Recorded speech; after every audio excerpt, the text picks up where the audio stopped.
महात्मा जी का आपको मैं दोहा सुनाता हूँ। अमरापुर से आया बंदे, फिर अमरापुर जाना रे, कहे कबीर सुनो भाई साधो, ऐसी लगन लगाना रे, ऐसी लगन लगाना रे। सत साहब जय बंदी छोटी। इस दोहे का मतलब समझाता हूँ मैं। इस दोहे का मतलब है कि भाई तू सतलोक से तो पहले सतलोक में रहा करता था, अमरलोक में रहा करता था, इसे अमरापुर कहा है सतलोक। और यहाँ से हमें वापस हमारे अमरलोक जाना है, तो हमें भगवान की अच्छे से भक्ति करना चाहिए और परमात्मा की भक्ति करना चाहिए। तो हमें वापस हमारे घर जाना है, अमरलोक जाना है, सतलोक जाना है। इसका दोहे का मतलब ये है। और ऐसी लगन लगा के कसक के साथ भक्ति करना है, क्योंकि हमारे अमरपुर और अमरापुर हमें वापस जाना है, सतलोक हमें वापस जाना है। इस दोहे का मतलब ये है। सत साहेब जय बंदी छोड़ दी। हाय दोस्तों, ब्यूटी वाइल्ड स्टाइल ब्लॉग में आपका स्वागत है। उम्मीद करता हूँ कि आप अच्छा होगे, बढ़िया होगे और खुश होगे। आज है वर्ल्या पानी सत्संग, आज है संडे, तो आज हम जा रहे हैं वहाँ सत्संग में। तो आपको वहाँ पर जो हर वीडियो मेरा देखने को मिलता है व्यू, वो आज वही मिलेगा आपको। तो जाते हैं और आपको बताऊंगा मैं कि सत्संग परमात्मा जी का चल रहा है, भगत लोग आनंद ले रहे हैं। मिलता हूँ थोड़ी देर बाद आपको। फाइनली दोस्तों हम सत्संग के लिए निकल रहे हैं वर्ल्या पानी।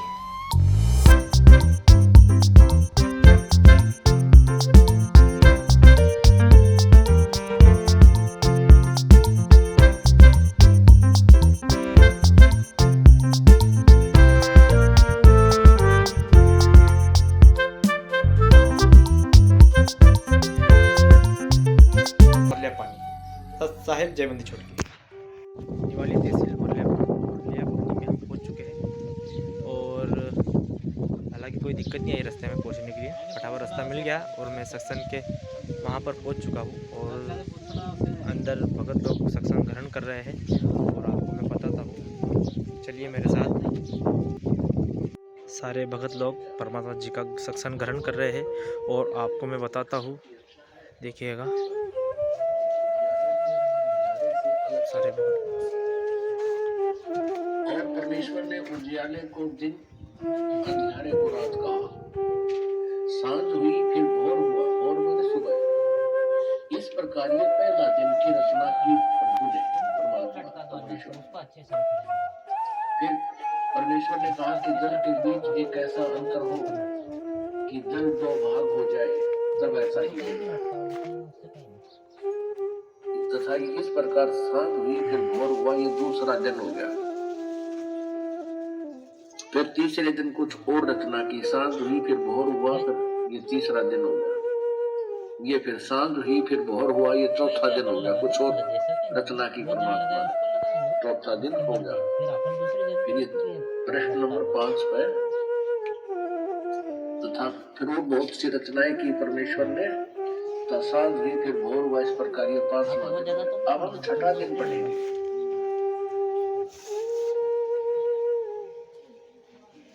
फिर परमेश्वर ने कहा कि हम मनुष्य को अपने स्वरूप के अनुसार अपनी समानता में बनाए, और वे समुद्र की मछलियों और आकाश के पक्षियों और घरेलू पशुओं और सारी पृथ्वी पर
नर आकार है, सशरीर है, और उसका नाम कबीर है।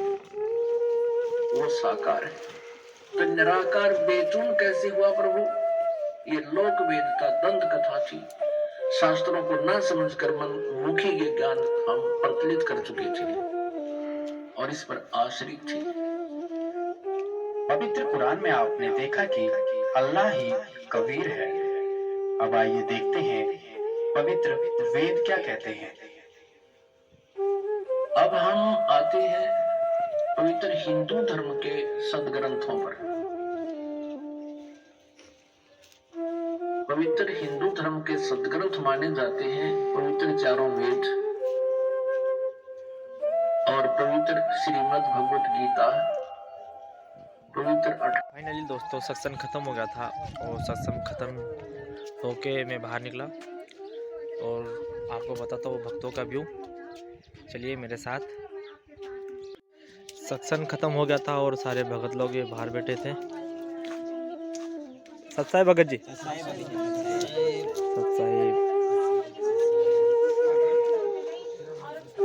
और अंदर भी माताएं बैठी है, भगत लोग बैठे हैं। आपको बताता हूँ मैं। उसके बाद से गुरु रामपाल जी महाराज ने मेरे को उठा कर कहा कि बेटा ऐसा ही तो चाहता हूँ, मैं चाहता हूँ कि हर हंस में ऐसा ही गुरु हो।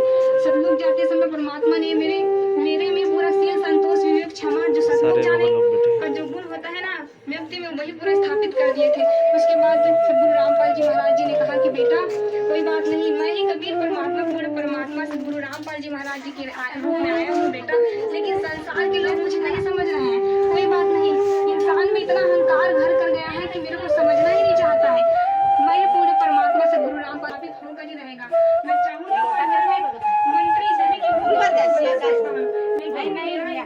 माताएं छाय राम बना रही है यहाँ पर। बोले कि गुरुजी हम लोग जाएंगे, देखिएगा चलो ना रहेंगे ऐसे करके। ये छाय राम, बिस्किट राम और यहाँ सेवा चल रही छाय राम बनाने की।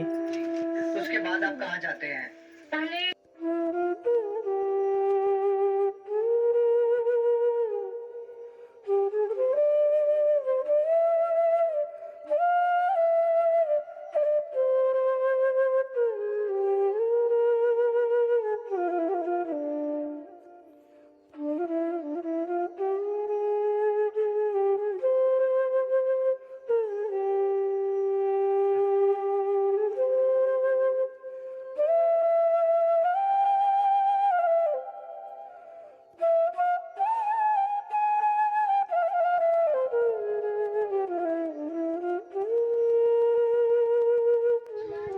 परमात्मा जी का खेड़े खेड़े में सत्संग होता है और परमात्मा जी ने कहा है कि घर घर होगा बोधि चारा। तो आज वो बात सत्य हो गई है और हर खेड़े में, हर खेड़े खेड़े जहाँ भी खेड़ा है वहाँ परमात्मा जी का भगत है और वहाँ सत्संग होता है।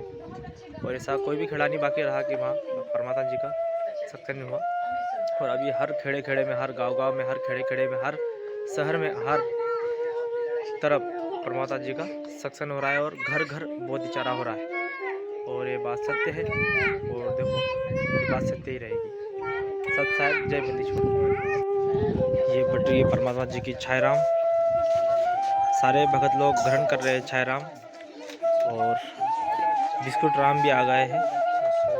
सत साहिब भगत जी है, बिस्किट राम भगत लोग ग्रहण कर रहे हैं। सत साहिब ये छाय राम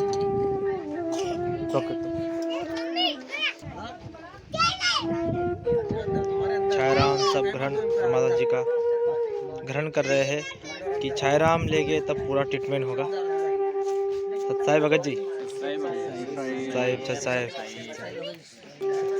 छाय राम ले ली भगत जी, बहुत बड़े छाय राम ले लिए भगत जी ने। छाय राम पी रहे भगत लोग। मानते हैं कि सतलोक जैसी कोई चीज ही नहीं है या सूरजनाथ जैसी कोई चीज नहीं है।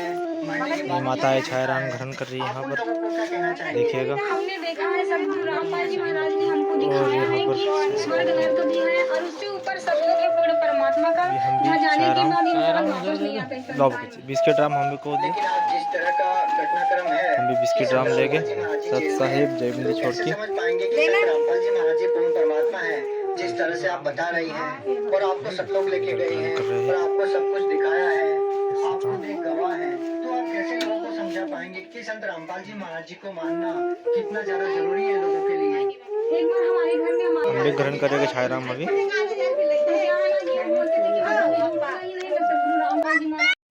सत साहिब के सारे भगत लोग जाने का कष्ट कर रहे हैं और सत्संग खत्म हो चुका है और सारे भगत लोग एक एक करके जा रहे हैं। ये देखिएगा, निकल रहे भगत लोग, यहाँ से निकल रहे हैं सारे, एक एक करके कष्ट करके सारे भगत लोग जा रहे हैं। सारे भगत लोग खड़े जाने का कष्ट कर रहे हैं अभी।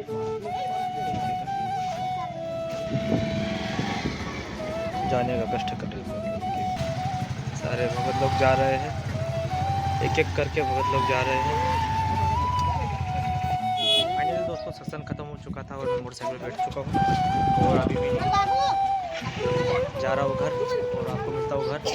टाटा बाय बाय, सत साहिब जय गुरु।